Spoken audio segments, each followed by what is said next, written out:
السلام علیکم ورحمت الله.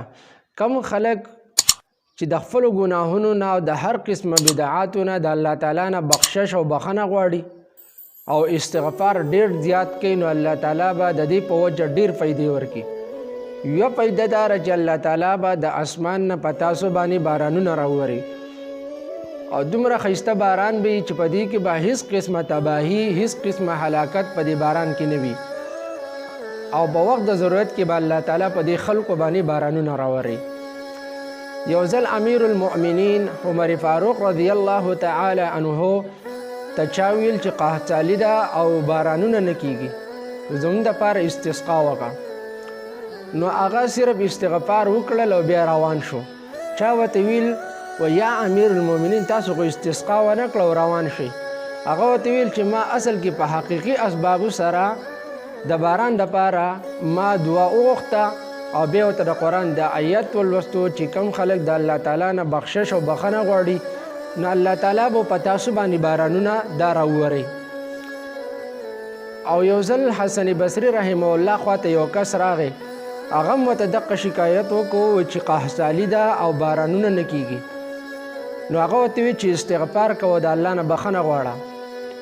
بل کس راغی، هغه هم ورته شکایت وکړو چې زما بچی نه کیږي، نسل کمی دی، نو هغه ته ویل چې ته استغفار غواړه. بل کس راغی، هغه ورته ویل چې جی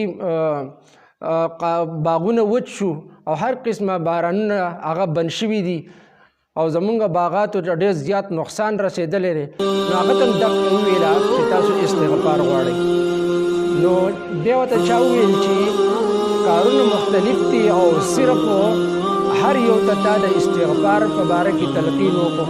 نو هغه ورته ویل چې تا د قرآن د آیت نه دی لوستلی چې فقلت استغفروا ربکم انه کان غفارا، چې کوم خلک د الله تعالی نه بخشش غواړي نو الله تعالی به خلک وبخي.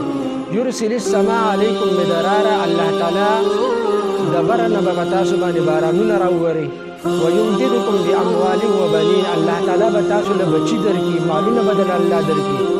او ويجعل لكم جنات ويجعل لكم انهارا، الله تعالی به ستاسو دپاره باغونه او ستاسو دپاره د نهرونو د دې بندوبست به د الله وکړي.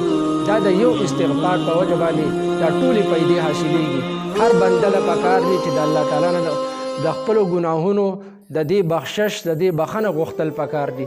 او کم خلک وایي چې زما هر قسمه حاجت پوره شي نو دې استغفار غواړي، الله تعالی په دې استغفار په وجه باندې هر قسمه حاجت دا ضرور پوره کوي.